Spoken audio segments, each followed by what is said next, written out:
Welcome everybody to Old Man Sports Talk.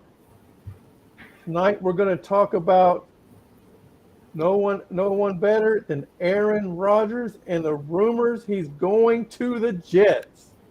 And today I have a very special guest on with an expert on the Jets, Kevin Ramos. He's a lifetime supporter. That's So right. hey, give him as much compassion as you can. You know, since Joe Namath, he hasn't seen a Super Bowl.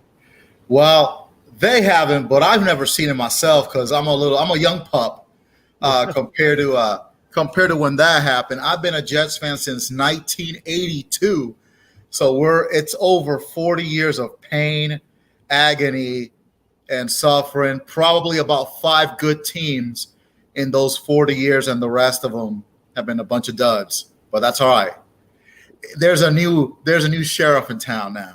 Well, he's not officially there yet, but yeah, that's what we want to talk about. First of all, I want to ask you, what are your thoughts on Aaron Rodgers, if it does happen, of him joining the Jets? Well, he's definitely a lot better than what we've got going on with Zach Wilson and all the things that have happened with him, and with him being a number 2 pick and all the expectations that go with being a number 2, and usually a top 5 pick regardless of position.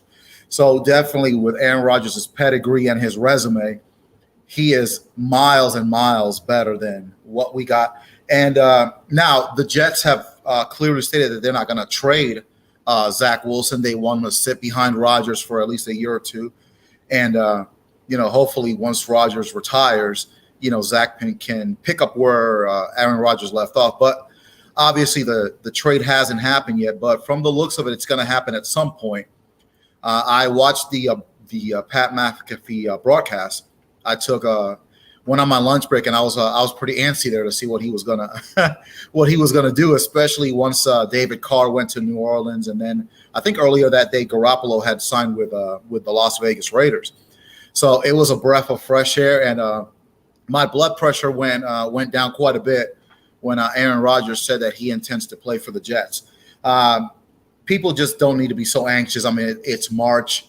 We got a long ways to go till training camp, but I think eventually that deal will get done. Yeah, I know that's at least. So didn't they already sign Cobb? Was it Cobb they signed? Yeah, he signed with the Saints a couple of weeks ago. If you remember. So I'm thinking, no. Okay, so sorry to interrupt you, but backing up. So when Aaron Rodgers is saying he wanted to play for the Jets, he also gave the Jets a list of players. And I was thinking Cobb was on there, and there was basically 3 or 4 current Green Bay Packers, Mercedes Lewis, and there was one other Packer receiver he wanted to come over there. Maybe you can remember who it was. Alan Lazard, and the Jets signed him the day before he did the podcast. But on that podcast, he said that that was BS. That was a lie. What was a lie? The list, that wish list. Oh, the Aaron Rodgers said that was a lie? Yes, he got on that Pat McAfee broadcast, and he said that's a lie. That's BS. I never had a wish list. Of course, when you're going to somewhere else, you want to kind of have a couple of guys that but I never put out any kind of wish list, because on that wish list was also Odell Beckham Jr. Yeah, which I don't see why the Jets would want to bring him in. After 2 ACL injuries, allegedly he wants $10 million. Dude, with 2 ACL injuries, the only thing you should get is the veterans minimum. Yeah, and not to mention, the Jets have some good young receivers. They do have Rookie of the Year on offense last year, Wilson, I believe it was. That's correct. He the first Jets receiver to ever get 1,000 yards in a season. So I don't think his wish list, by the way, when 3 of them are current Green Bay or maybe free agents, but still leaving the Green Bay Packers. Why would you, if you're wanting half the Green Bay Packer receivers, why even leave Green Bay to go right to New York? Right. You might as well bring in Vince Lombardi while you're at it, and yeah.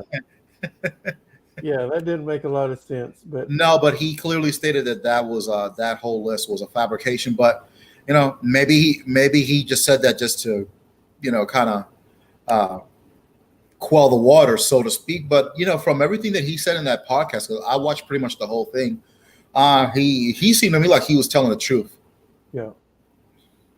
Well, so you as a Jet fan, you would be. I mean, obviously he's better than anybody you got now, right? We had Yes, this discussion last year. Me and you did.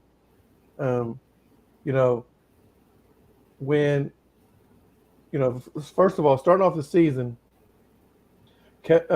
Wilson was hurt, correct.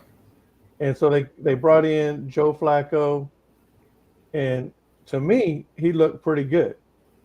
I believe he won the first 2 or 3 games. He won. Let's see that he won the Cleveland game, and then they were one. If I memory serves me correct, they were 1-2, and then Zach Wilson came in and won the Pittsburgh game to go 2-2. Okay. And then Zach Wilson, and then Brees Hall. Yeah, for his ACL. He was doing his thing. Then he got hurt, and then Elijah Vera Tucker, the left guard from USC, he went out for the season with the torn arm, with the torn both triceps. So that was pretty much the beginning of the end, and that's kind of where Zach Wilson's slide began. I think with Brees Hall and Elijah Vera Tucker, they could focus more on the running game and pounding the rock, so to speak. And basically, that whole situation was masking all the weaknesses of Zach Wilson, both from a fundamental standpoint and from a mental standpoint. Right. And I know me and you kind of disagree on this, but I think, like me personally, last year's with Zach Wilson, that, like, if I'm in the locker room, and Zach Wilson's coming back, I don't want to be a part of that team. All right. Because when he got up there, I mean, he's a quarterback, okay? Yeah, he's young, but every quarterback knows they're the leader of the team. Correct. And when you get up there on a press conference and you lose a game, I think it was 14-7 they lost. It was 10-3 to the Patriots when they got the punt return with like 10 seconds left. Yeah, the punt return. Yeah, okay, the punt return wasn't his fault, but he played a whole game and couldn't move the offense. And when asked, do you feel responsible that the offense couldn't put points on the board, he said no. And I think that right there, that comment right there, at least, maybe not even divided, just the locker room was not going to play for him. I don't think it necessarily divided the locker room. I think it was Zach Wilson by himself and then the rest of the locker room. So I don't think there was. I think some of the guys had to say the right thing. Always support him. Blah blah blah. But like you said, I think no one wanted anything to do with him. I think not only the team turned on him. I think the whole organization kind of said, okay, this dude is not ready. And then Mike White, a relative unknown, had come in there and he started playing well and so on and so forth. And you're like, okay, well, Mike White is the guy. Then he gets hurt, and then by the time Joe Flacco comes back in, Joe Flacco's not. You could tell he didn't want to be there. He wasn't motivated. So pretty much the season kind of, when the Jets came crashing down, then Zach Wilson comes back against the Lions, and I think that was really the game that broke their soul, because even though he didn't play great, he played enough to win. But the defense cost them that Detroit game, and after that, the season was pretty much over. They lost their soul after that. The defense gave up some big plays there at the end. Yes. However, I still don't think – I mean, yeah, you got people that just want to play the game, but you've got other people that they didn't want to play with that guy. They wanted to be on the field with Zach Wilson because of what he said. Mm-hmm. I think and this is where we disagree at. I think if I'm a Jet coach, I am playing Joe Flacco over Zach Wilson, simply because he may not be able to do things physically that Zach Wilson could, but those other players around on the team are going to play harder, which would make up the difference than what they did for Zach Wilson. So, Here's the thing, though. Here's the thing. They were not going to play as hard for Joe Flacco as they were going to play for Mike White. Because, like I said, in the Buffalo game, you could tell Joe Flacco, when he came in for Mike White, you could tell, oh God, I really don't want to be here. You could put the camera on him. You could just tell, like, oh crap, oh my God, I just want to get out of here and retire. So you have a situation where you have, he's still on the roster. who, Joe Flacco? Yes. Well, somebody's got to carry Aaron Rodgers' bag. Somebody's got to carry that discount double check belt that Aaron Rodgers is about to be bringing to New York. So I mean, keep him on there for a little bit. Draft a quarterback. You got somebody else I never heard of too. But. Hey, draft a quarterback out of OU that never works out in the NFL. Hey, listen. As bad as you, there's no doubt.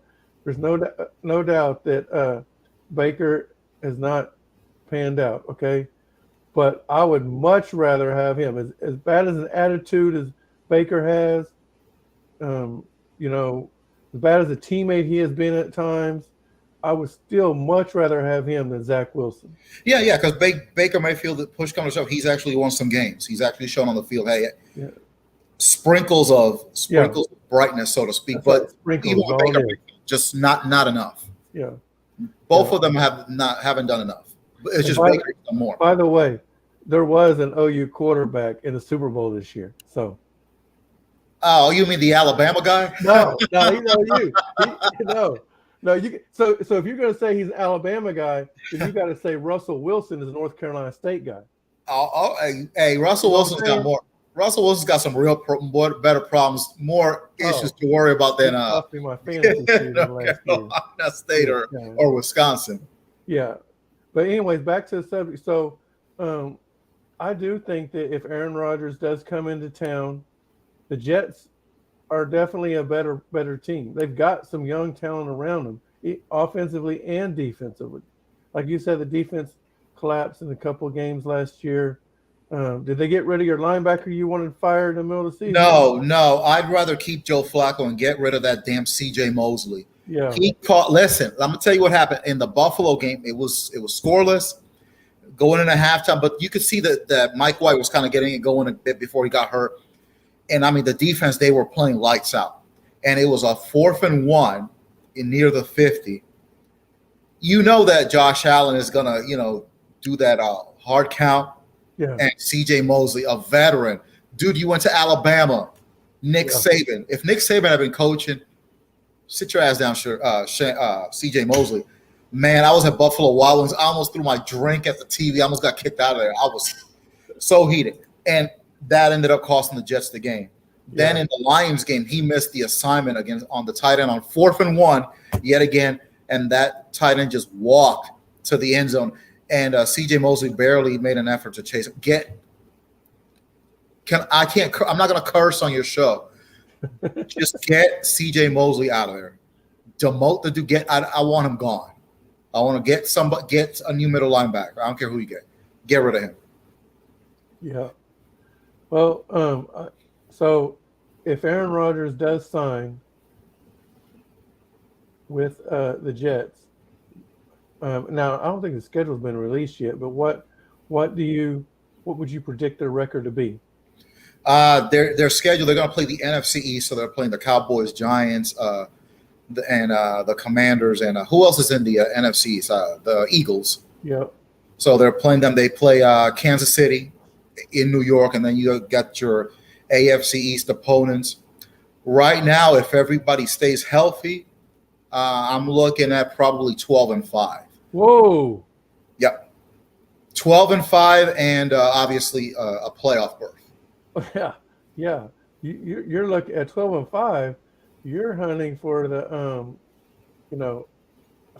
first round bye. Well, here's the thing about Buffalo. I'm going to say something about Buffalo. First of all, they got the break speed off them by Cincinnati. I didn't expect that at all. And I know you had the situation with DeMar Hamlin and all that, but if you go back to the week before, the Dolphins probably should have beat Buffalo.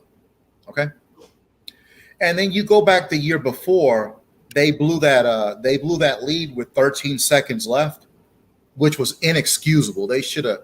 How do you blow that with 13 seconds left? I don't know. I don't know what they were doing.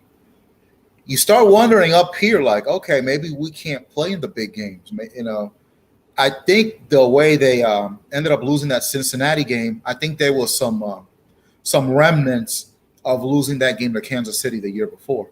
So you got to start wondering about Buffalo. Maybe they've peaked. Maybe they're the Houston Oilers of this era. You know, the Houston Oilers, they had a Warren Moon and they had the run and shoot and Ernest Givens and a really good offensive team, but the defense was trash back then. And I'm not saying the Buffalo defense is trash, but it got to the point with the Oilers where you just kind of knew when they get into the playoffs, you knew that they were going to figure out a way to blow it. And, you know, they blew a bunch of leads in the late 80s in the playoffs.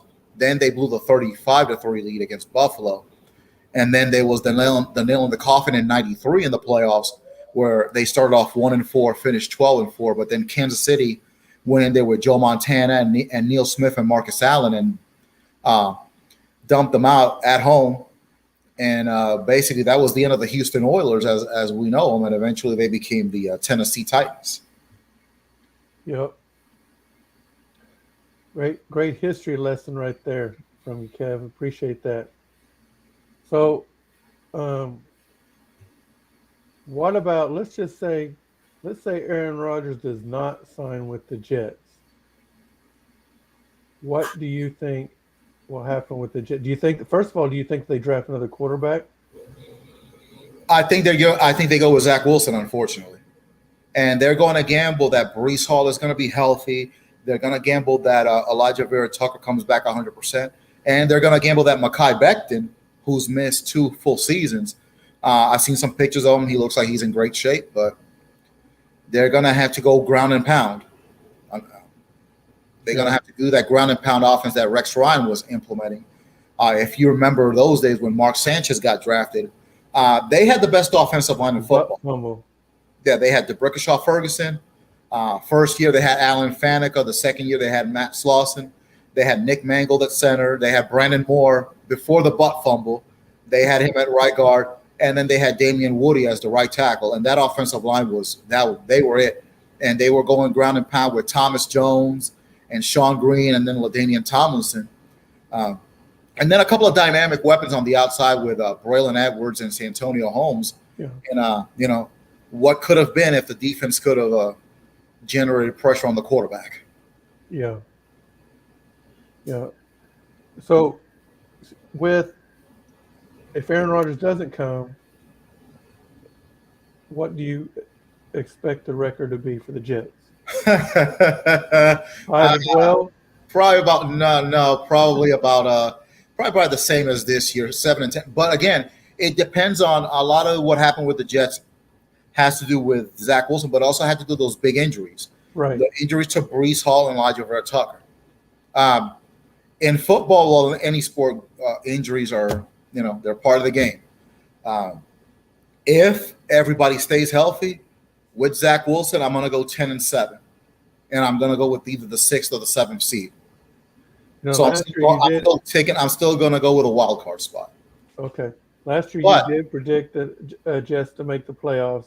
They did come up one game short, and you can blame that on the injuries. You can blame it on Zach Wilson, but But the only thing that, you know, if they don't get Aaron Rodgers, they're going to still have Zach Wilson.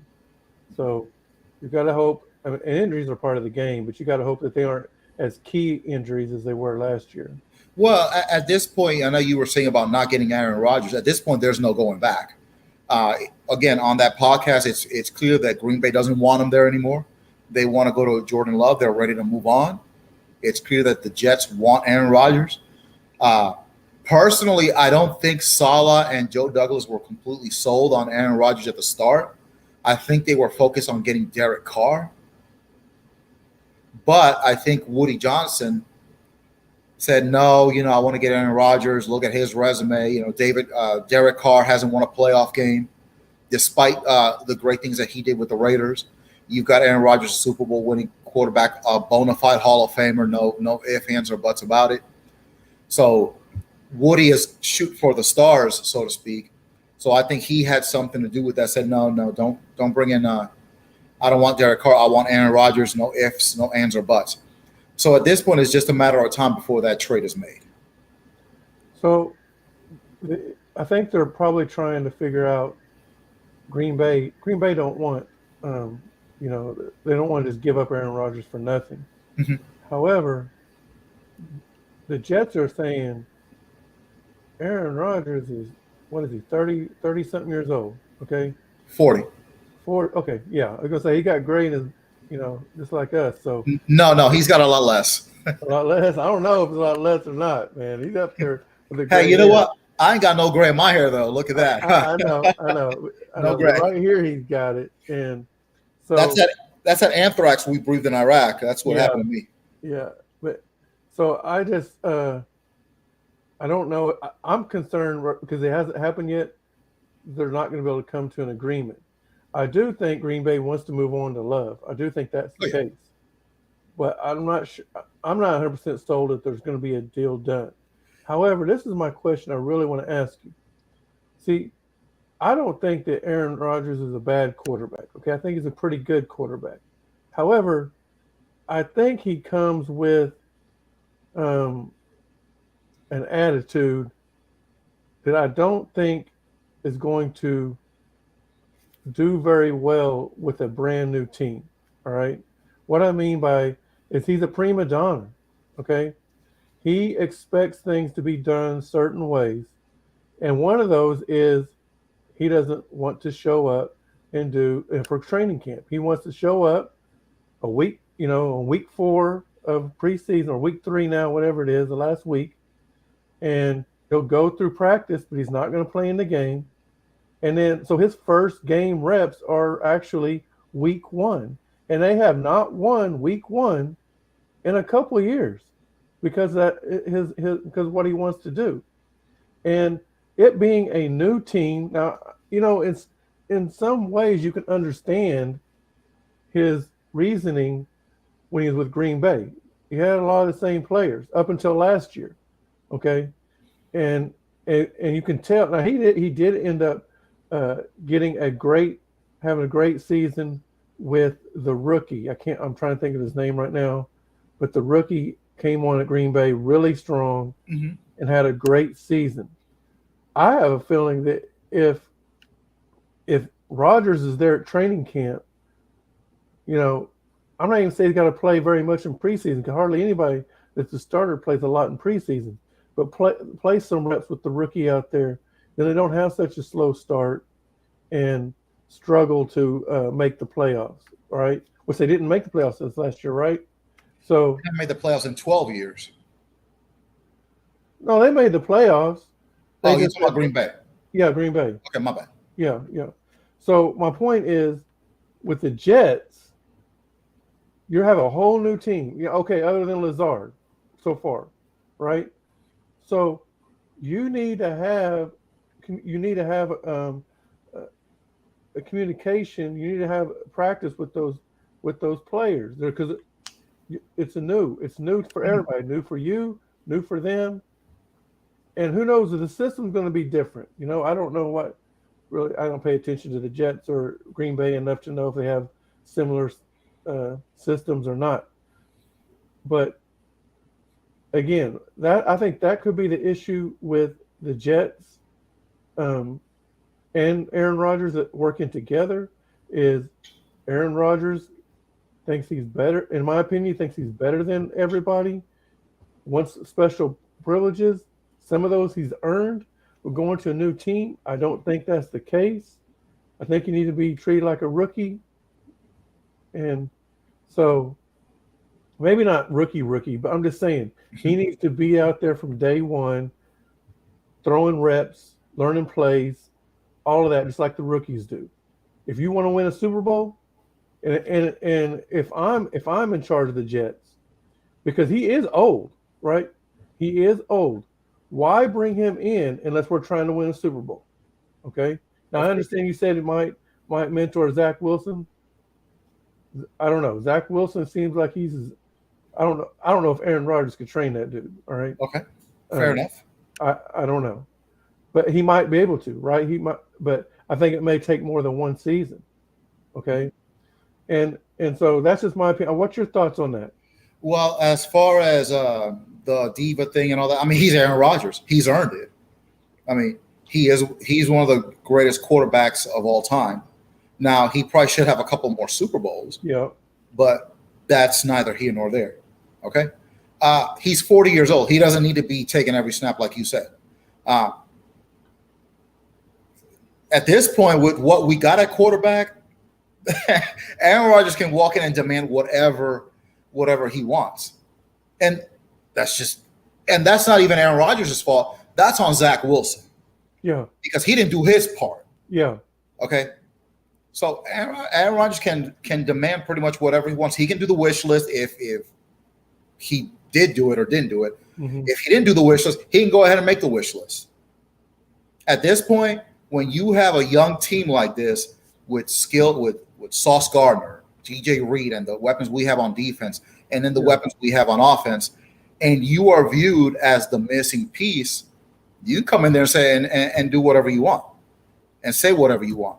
Because everybody on that team, everybody in the organization, everybody in the league knows Aaron Rodgers at 40 years old right now is better than Zach Wilson. So he's a better player. Better fundamentals, obviously better resume, better skill set. And a better player. Despite the diva thing that you're talking about, he is better equipped to lead a team than Zach Wilson is right now. Well, that's true. He is. But does he know the playbook? It's a new playbook, right? He does know the playbook because Nathaniel Hackett is the new offensive coordinator, and he worked with Rodgers. He had worked with Aaron Rodgers before. So the playbook won't be an issue. Okay. Nathaniel Hackett was the coach of the Broncos that got fired this year. He had worked with Aaron Rodgers at some point, I think in one or two of the MVP seasons that Aaron Rodgers had. Mm-hmm. He was either the quarterback's coach or the offensive coordinator. So the playbook won't be a problem. Okay. That playbook is probably going to be more catered to Aaron Rodgers' skill set. So it'll be more up to the young players like Garrett Wilson and the receiving core and the offensive linemen to kind of adjust to that playbook and that style. Okay. Okay. But when you're Aaron Rodgers, hey, you're a better quarterback than Zach Wilson. This is my playbook that I'm bringing in at 40 years old. We're going to use this playbook because obviously the Zach Wilson playbook ain't working. Yeah. Cut and dry. Yeah. So last question. Does this, with Aaron Rodgers to the Jets, does this kind of feel like deja vu? With Brett Favre? With Brett Favre. No, it was a different time and it was a whole different team. This situation has a little bit more of and it's ironic because I live in Kansas City. This has 1993 Kansas City Chiefs vibes. That was when Joe Montana came to Kansas City in that trade. And I don't want to compare Breece Hall to Marcus Allen, but Marcus Allen still had some pep in his step at that particular point. And that team had a good defense with Neil Smith, and they had some good, really good players, not Hall of Famers per se. And they ended up getting to the AFC title game. And if Joe Montana doesn't get that concussion in Buffalo, it would have been the Chiefs and the Cowboys in that Super Bowl that year. So this to me has more Kansas City Chiefs 1993 vibes than it does 2008 New York Jets vibe. Okay. Well, let's just hope that Aaron Rodgers doesn't send no pictures of himself to the Secretary of the Jets. Mm-hmm. I agree. You remember that with Brett Favre? Yeah, but that was a fiasco. And the shame to it, they had 8 Pro Bowlers that year, and then Brett Favre got hurt, and it's still that's no excuse for crumbling the way they did. But oh well, what's done is done. It ended up being a good thing because they ended up bringing in Rex Ryan. But I have my own issue. I have my own thoughts on Rex Ryan because he inherited a team that was built by Eric Mangini. Because who drafted DeBrickashaw Ferguson? Eric Mangini. Who drafted Nick Mangold? Eric Mangini. Who drafted Darrelle Revis? Eric Mangini. Who drafted David Harris? Eric Mangini. Eric Mangini built that team, and Rex Ryan just gave him a swag that they didn't have. And that's another thing. Aaron Rodgers is going to bring a certain level of swag and confidence that obviously Zach Wilson lacks. Yeah. Yeah. Well, I really do hope that it works out for your Jets. Me too. I know you do. Some of these grades are for room for them. Yeah. Yeah. Yeah, no, I really do. And I would like to see Aaron Rodgers play for a different team and let Jordan Love get a chance at his, at the team that drafted him. But, yeah, I think it would be honestly, I think it would be a win-win for the Jets and Aaron Rodgers if they were to do it. Go ahead. One more thing. The Jets do play the Cowboys this year. So for all the Cowboy fans out there, Aaron Rodgers is going to screw you one more time before he heads out the door, because he has screwed them over and over again. Where's the game at? The game's going to be in Dallas. Are you going? I haven't gotten across. I'll cross that bridge whenever the schedule comes out and see what I can come up with. Okay. But it's a log. Aaron Rodgers is going to. They're going to have a lead up until the last 2 minutes, and then Aaron Rodgers, like he always does against the Cowboys, he's going to drive down that field and get a touchdown or a winning field goal and do it to the Cowboys again. You can book that. Book that. I can't guarantee you the 12-5 record, but I can guarantee you he's going to screw the Cowboys one more time. Yeah. Well, until the Cowboys get rid of Dak Prescott, then they're just not going to get over that hump. So. Yeah, they got rid of Zeke, so we'll see what happens with him, where he ends up. They can't get rid of Prescott this year. Oh no, they're stuck with him for a while. Yeah. Well, Kev, I really appreciate you coming on tonight. Really enjoyed having you on, and your perspective as a Jets fan, and I'd love to have you back on sometime. You got it, brother. All right. Well, thanks again for joining, and everybody. We'll see you next time on Old Man Sports Talk. Yeah, that's the same when we touch. Look, got me sliding off yerks and my brody on 10. Clearing out the crowd like they know we gon' win. No, the feeling ain't the same when we touch. I'm still tripping off a cane and a crutch.